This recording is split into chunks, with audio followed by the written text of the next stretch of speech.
नमस्कार दोस्तों, एक बार फिर से हिंदुस्तान और पाकिस्तान के बीच में बवाल छिड़ चुका है। इस बार जिस बात को लेकर बहस हुई है वह है जल संधि समझौता। भारत ने पाकिस्तान को ये नोटिस भेजा है कि भारत अब अपनी नदियों का पानी पाकिस्तान में नहीं जाने देगा। क्या भारत वाकई में पानी को रोकने वाला है और ये जल संधि समझौता क्या है, ये फैसला अभी क्यों लिया गया है, चलिए इसके बारे में विस्तार से जानते हैं। वीडियो शुरू करने से पहले अगर आपने हमारे चैनल मिस्टर राम बाबू जीके को सब्सक्राइब नहीं किया है तो सब्सक्राइब कर लीजिए। आज हम जानेंगे कि सिंधु जल संधि समझौता क्या है, सिंधु जल संधि में भारत पाकिस्तान की भूमिका क्या है, पाकिस्तान के लिए क्यों अहम है ये संधि, विवाद किस बात को लेकर है, विवाद अभी क्यों चर्चे में आया, क्या भारत इस जल संधि से अलग हो सकता है, चलिए हम इसके बारे में विस्तार से जानते हैं। सबसे पहले तो हम जानेंगे कि सिंधु जल संधि क्या है। सिंधु जल संधि भारत और पाकिस्तान के बीच में हुआ एक द्विपक्षीय समझौता है। यह संधि भारत और पाकिस्तान के बीच 19 दिसंबर 1960 में कराची में हुई थी। इस संधि पर तत्कालीन प्रधानमंत्री जवाहरलाल नेहरू और पाकिस्तान के तत्कालीन राष्ट्रपति जनरल याकूब खान ने हस्ताक्षर किए थे। इस संधि के समय भारत और पाकिस्तान के बीच में विश्व बैंक ने मध्यस्थ की भूमिका निभाई थी।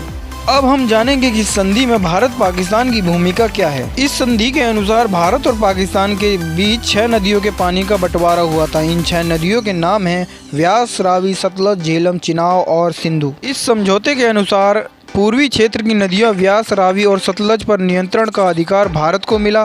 भारत इन नदियों से विद्युत निर्माण, सिंचाई और जल संसाधन से जुड़ी कई योजनाओं का संचालित कर रहा है। वहीं दूसरी तरफ पश्चिमी क्षेत्र की नदियां सिंधु, चिनाब और झेलम पर नियंत्रण का अधिकार पाकिस्तान को दिया था। पाकिस्तान में इन्हीं नदियों के पानी से बिजली निर्माण और सिंचाई के काम किए जाते हैं। इस संधि के कारण भारत पाकिस्तान को कुल जल का 80% यानी कि 167.2 अरब घन मीटर पानी सालाना देता है। यही कारण है कि ये दुनिया की सबसे उदार संधि कही जाती है। अब हम जानेंगे कि पाकिस्तान के लिए क्यों अहम है ये संधि। अगर इस संधि को तोड़ा जाता है तो पाकिस्तान के एक बड़े भूभाग पर रेगिस्तान बनने का खतरा मंडराने लगेगा। इसके अलावा अगर इस संधि को तोड़ा जाता है तो पाकिस्तान पर बहुत बड़ा कूटनीतिक दबाव पड़ सकता है। इसके साथ ही पाकिस्तान में संचालित हो रही अरबों रुपए की विद्युत परियोजना भी बंद होने के कगार पर आ जाएगी और करोड़ों लोगों को पीने का पानी भी नहीं मिल पाएगा। अब हम जानेंगे कि विवाद किस बात को लेकर हो रहा है।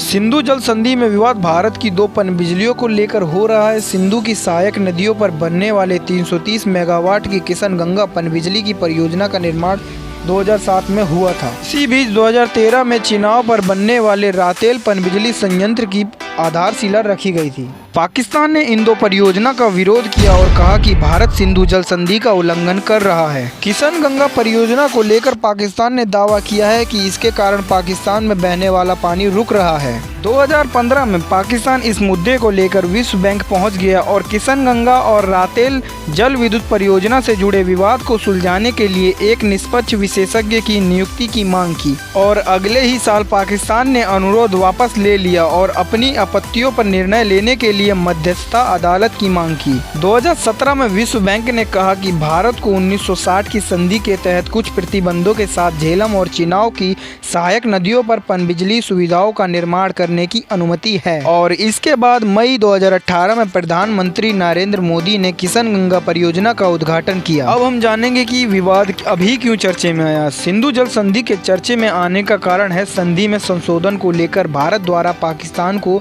जारी किया गया एक नोटिस। सरकारी सूत्रों के मुताबिक नोटिस इस्लामाबाद द्वारा संधि को लागू करने को लेकर अपने रुख पर अड़े रहने के कारण जारी किया गया था। नोटिस सिंधु जल संधि आयुक्तों के माध्यम से 25 जनवरी को भेजा गया था। पारंपरिक रूप से सहमत तरीके से आगे बढ़ने के लिए भारत द्वारा बार बार प्रयास किया गया। इसके बावजूद पाकिस्तान ने 2017 से 2022 तक स्थायी सिंधु आयोग की 5 बैठकों के दौरान इस मुद्दे पर चर्चा करने से इनकार कर दिया, जिस वजह से यह नोटिस भेजा गया है। अब हम बात करेंगे कि क्या भारत सिंधु जल संधि से अलग हो सकता है। अलग होने की बात की जाए तो दोनों देश के पास इस संधि से अलग होने का कोई कानूनी अधिकार नहीं है। सिंधु जल संधि अनुच्छेद 12 के अनुसार संधि को तभी समाप्त किया जा सकता है जब दोनों देश लिखित रूप से सहमत हों। इसके अलावा संधि को समाप्त नहीं किया जा सकता। भारत चाहकर भी इस संधि से अलग नहीं हो सकता क्योंकि इस संधि में एक तरफा निलंबन का कोई प्रावधान नहीं है। संधि दोनों देशों पर समान रूप से बाध्यकारी है और इससे निकलने का कोई प्रावधान नहीं है। संधि की कोई निश्चित अवधि नहीं है, यानी कि संधि को खत्म होने की कोई एक्सपायरी डेट निश्चित नहीं है। इसके अलावा सत्ता परिवर्तन के साथ इसे समाप्त नहीं किया जा सकता। ऐसे में भारत और पाकिस्तान दोनों का इस संधि से अलग होना मुश्किल है। भारत चाहकर भी इस संधि से अलग नहीं हो सकता, क्योंकि पाकिस्तान कभी इस संधि से अलग होना नहीं चाहेगा। आज की जानकारी में बस इतना ही। ये वीडियो आपको कैसी लगी हमें कमेंट करके बताइए और वीडियो को लाइक शेयर कीजिए। फिर मिलेंगे एक और ऐसी ही इंटरेस्टिंग वीडियो के साथ। तब तक के लिए जय श्री राम।